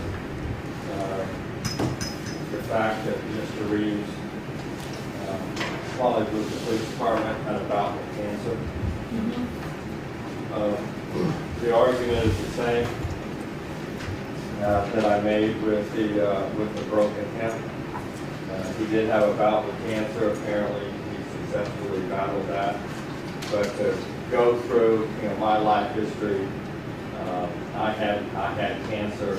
Again, it's the state's position that it's not relevant. As far as the decision-making process at the time of the incident, getting hit isn't going to cause me to have cancer again. It just doesn't factor into why he responded the way he did. That's no relevance to that. It can't factor in because there's nothing that Mr. Oulson can do it caused him to have cancer again. Nothing. So that just can't factor into it, and it only goes to the sympathy. So under 402 and 403, the state would ask that that you grant the state's motion in limine to exclude the testimony by the defendant that he was diagnosed with cancer. What about that? Judge, what happens with people that have cancer is, in fact, they become more vulnerable in many areas. And somehow, Mr. Mr. Martin thinks that people that have cancer, that it somehow is not going to affect them other than during the period that they had cancer. That somehow, their muscular system, somehow their body organs, somehow, they all just become normal again. Because now you don't have cancer anymore in your body. That's just not the case. I think that all of his ailments that he's had throughout the years are relevant. And it plays, if you listen to Dr. Cohen's testimony, those things play on your mind, because the minute that you do have cancer, you realize as an individual that you're that much more vulnerable, and that you can't do the things that you used to do prior to having cancer, depending upon how that cancer has affected you, within your abilities to move around, and with your abilities to have the energy that you used to have, with your abilities to function as a normal human being. So if we're going to color Mr. Reeves something that he's not, I think that's a big mistake. I think the fact that he's had all of these conditions play to the fact that he, in his mind, got up that morning, that he went to the theater like he does every morning, and finds himself that much more vulnerable every day that he has another ailment. And that's part of the aging process, and it's a very real issue in this case. One of the things that I want the court to consider, let's assume that Mr. Reeves was not 71. Let's assume Mr. Reeves was 4 years old. And let's assume that because Mr. Reeves was 4 years old, Chad Oulson was going to pop that 4-year-old in the head. How would we feel about that? Would we feel that that 4-year-old, because of the 4-year-old's age, is vulnerable? Of course we would. Of course we would. It's no different when people get old. It's just like when people are very young. They can't sustain the type of abuse that individuals can sustain when they're a robust 30-year-old going to the gym, lifting weights, pumping weights. Yeah, you may be able to take a punch. I will remind the court, okay, that even their witnesses talked about 1-punch homicides. And so you don't have a very high threshold on this issue of great bodily harm. I think the court knows that, a broken nose is great bodily harm. And so for us to say that conditions that Mr. Reeves has had, and serious conditions, cancer is a serious condition, that did not affect his perception of vulnerability, I think is wrong. I think we all, it's the arthritis, the degenerative changes to your skeletal system, it's the broken bones, all those things in accumulation of one of the other make us feel reasonably vulnerable. And so I would make the same argument that him having cancer, as well as him having all of the ailments that he has, and we're going to, elicit all of the ailments that he's had throughout, his life, especially as he got older, are relevant. And Dr. Cohen is going to talk about that as an expert in this area. Okay. What, I'm more than likely going to deny this, but what sort of cancer are we talking about? He had prostate cancer, Your Honor. Okay, good enough. I just, if it was a little mole on his nose, No, come on, we're kind of pushing the impact. I wouldn't do that, Your Honor. Okay, I'm going to deny that. I know what you're trying to prove with the vulnerability, and that is having cancer, but he knew he had cancer. Yes, sir. The difference there. So that could certainly weigh on his mind. I'm going to deny as to that one. You might recall, Judge, during the years of hearing, There was no other testimony regarding that. There was no other what? Testimony regarding the cancer. He just said he had cancer. Dr. Cohen didn't testify about cancer. Judge, I will tell Mr. Martin, there's a lot of things that we didn't bring out in the immunity hearing that will be brought out in this trial. A lot of stuff. Yeah, I taught you well. I know. Yeah. You're going to do the same thing.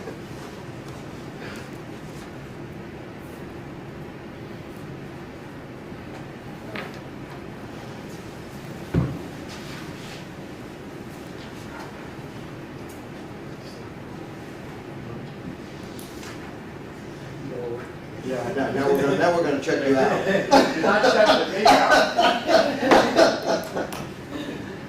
Well, you were very honest. You Yes. pointed it out to the court immediately, so I commend you for that. Judge, the next one I'd like to discuss along the relevancy is the state's motion and wanting to exclude testimony the defendant handled a delicate situation vice versa. Again, we're talking about the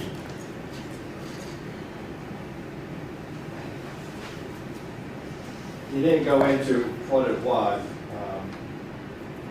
to what extent that is relevant in a claim of self-defense as to his decision-making at the time of the altercation. It has no relevancy whatsoever. So I've outlined my argument in motion with all the cases I cited in the court. We've had a lot of discussion about what is relevant and not relevant, what's relevant in a self-defense case. I'll suggest to the court that life experience has no relevancy. I'm sure you're gonna tell me why. Judge, this is the issue, and I'm not gonna show my cards to Mr. Martin as to what Mr. Reeves is gonna testify about concerning his life experience as a law enforcement officer. But that life experience as a law enforcement officer, even Bedard in the hearing that we had testified how unique, that was for a case like this, to have Mr. Reeves have the background that he had with use of force. And I want to strike there because I think it's very important for us to talk about that. Mr. Reeves was selected by the captain back many years ago in order to form the first SWAT team ever for the Tampa Police Department.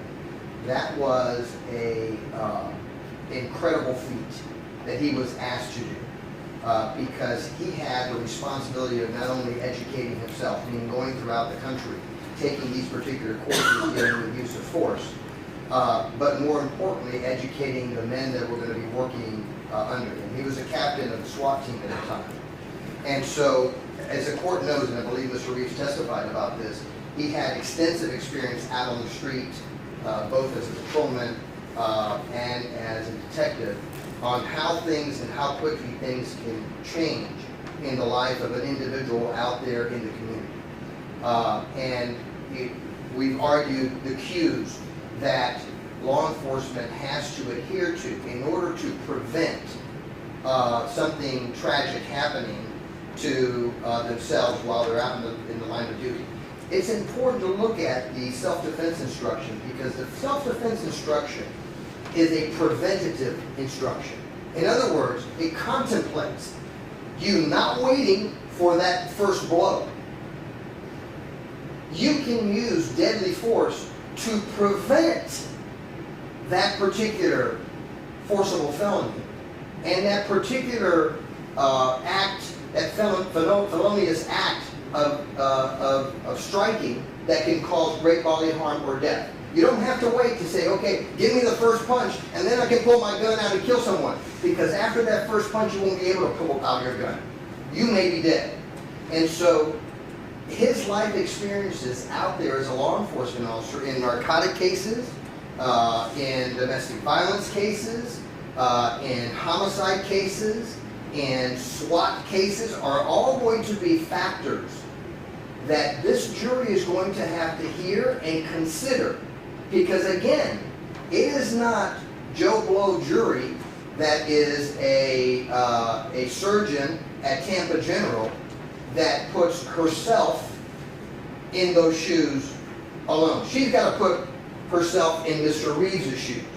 And so anything that would enlighten the jury concerning those particular risk factors and how something can be totally benign or look totally benign and all of a sudden turn and be drastically violent is something that he is going to be able to testify about.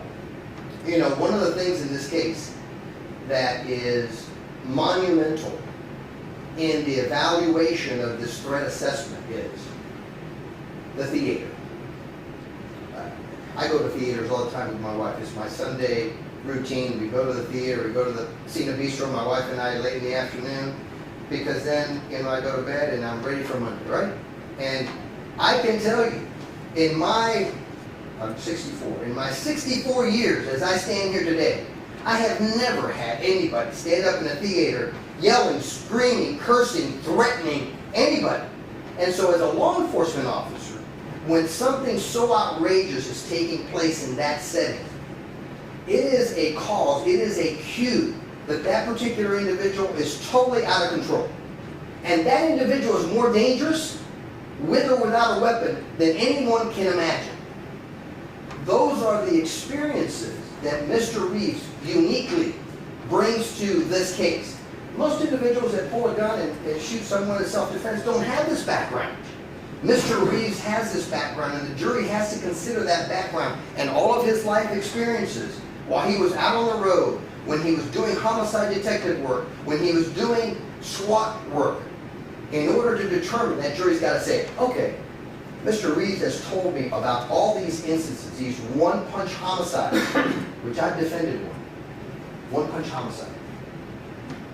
I've got to take that, I've got to listen to it, and if Mr. Reeves is believable about that, then I've got to use that in my evaluation as to whether or not it was reasonable for Mr. Reeves to perceive his vulnerability at that point in time.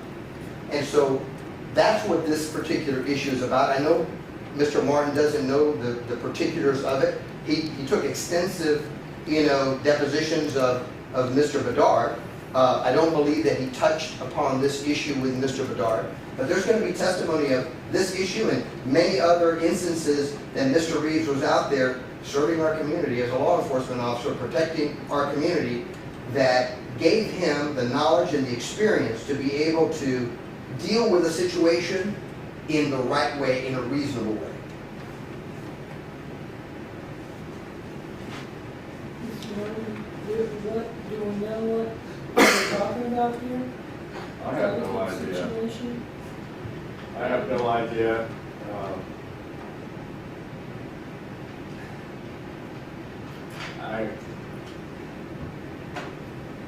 I have no idea how Mr. Escobar, the last 10 minutes, even addressed this issue. I'm sorry, it didn't address it. The bottom line is, we have a situation where he testified he handled a delicate narcotic situation as part of his 3 hours of who I am, which I will deal with later, not today.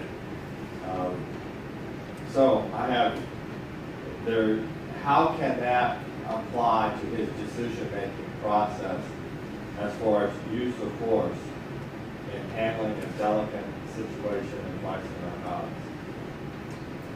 And it just leads to speculation and guesswork on part of the jury is what are we talking about or anything. So again, I'm back to 402 and 403. You just throw it out there and hopefully it sticks. And I'm asking the court to find that it doesn't stick. This has nothing to do with this case. Certainly, if the delicate situation involved an individual who's pretty tall and lanky and hollering and screaming, who maybe then went on to fire a firearm, I could see that would be pretty relevant, that he might have that on his mind. But, other than that, I don't know.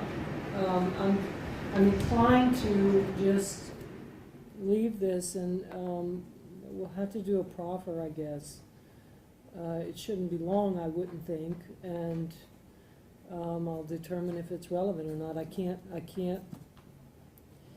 I understand your argument about life experiences, but I don't know, you know, a 403 analysis here, I don't know. I don't know about the probative value versus the prejudicial impact. So I will reserve for contemporaneous proffer. I'll drop the board to that effect. Okay, thanks. May I just a moment make some notes here, Jim? Uh-huh.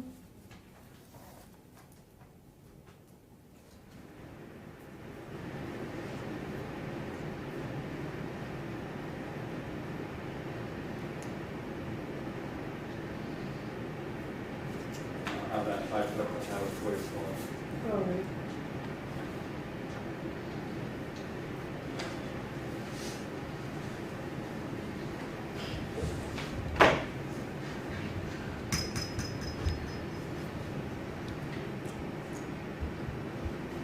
Judge, the next one along the same lines is motion eliminated regarding Vivian Reeves and her physical infirmity.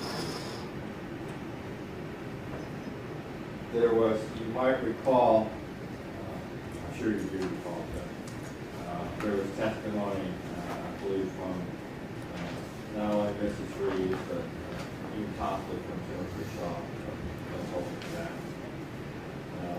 dealing with what her physical state was. I'm suggesting to the court that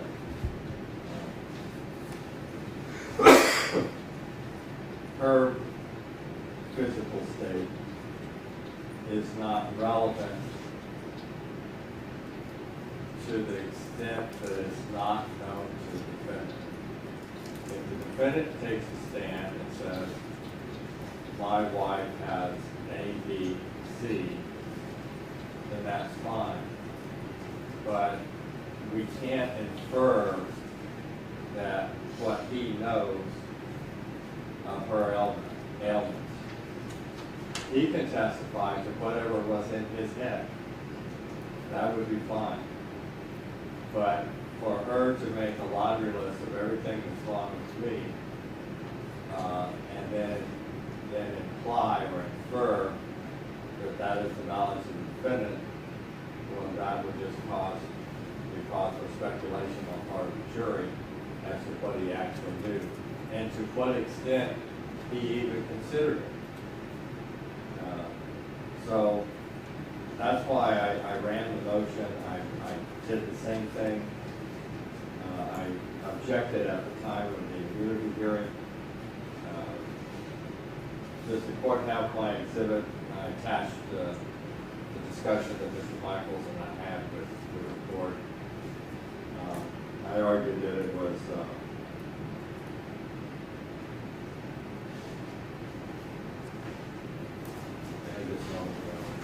Is it really a motion?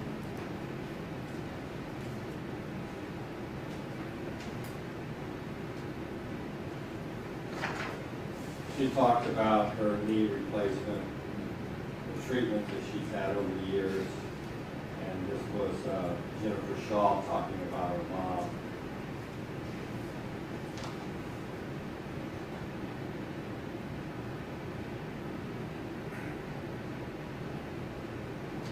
And the way it came about is Ms. Shaw indicating what her mother told her. I objected as far as being hearsay, and you sustained the objection. So that's why I ran the motion, depending on what Jennifer Shaw testifies to about her mom, and what Vivian Reeves testifies to. It's not relevant to infer exactly to what extent Mr. Reeves had knowledge and to what extent it factored in. Like you all already pointed out, it's fair game. Mr. Reeves can take a stand and say whatever he wants, and I'll object when I feel it's appropriate. But have the other witness come in to infer it is not appropriate, especially based on hearsay. So I'd ask the court to grant the state's motion. Response? The plan is this. Vivian Reeves is going to take the stand. She's going to talk about these infirmities. She's going to say that her husband knows about them because he took her to the hospital when she woke up and had bandages all over her knees. He was there in the hospital and held her hand. He took her to physical therapy when she learned to walk again. He was right there. He made her breakfast at home. You know, she's going to be able to testify that certainly he has knowledge. You've been married, I forget how many years now. It's been so long since the hearing. I didn't do the math, but however many years. You know, the same with the breathing. I took her, she took me to the doctor. I had trouble breathing. And so certainly it's relevant because in this case, with self-defense, it's not only defense of self, but defense of others. So I certainly think that's clearly relevant, and I don't think there's any evidentiary problem with getting that information out. Certainly, Mr. Reeves doesn't even have to testify; he has the right not to testify. But certainly, Vivian, Mrs. Reeves, I should say, can testify about those infirmities. In terms of, Jennifer Shaw, the daughter, saying it, I don't see where that's even going to happen. We're going to have Mrs. Reeves up there talking about it, and certainly, she was very close to her, sitting right next to her husband. Certainly, we all know Mr. Oulson was in front of her. So all of that makes this relevant and I think appropriate in this sort of case.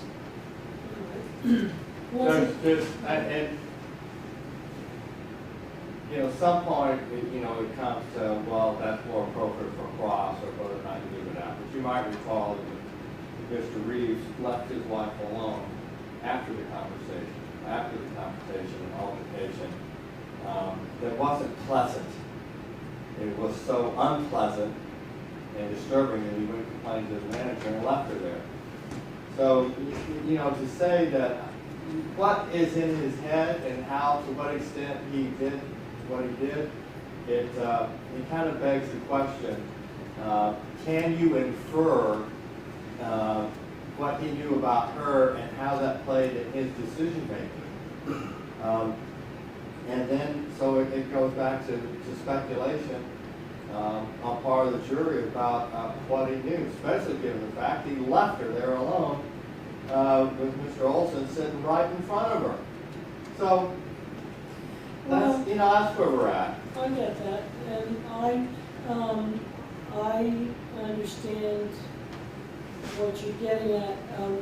As far as anything that he didn't know about, Mr. Michaels is correct. I'm sure he knew.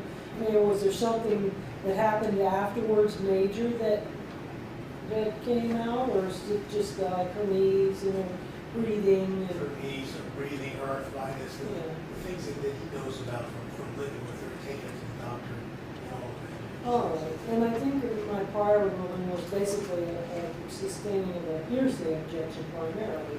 Jennifer Shaw, it was. Right. And I think there was a hearsay objection with Mrs. Reeves knowing what her medical condition was.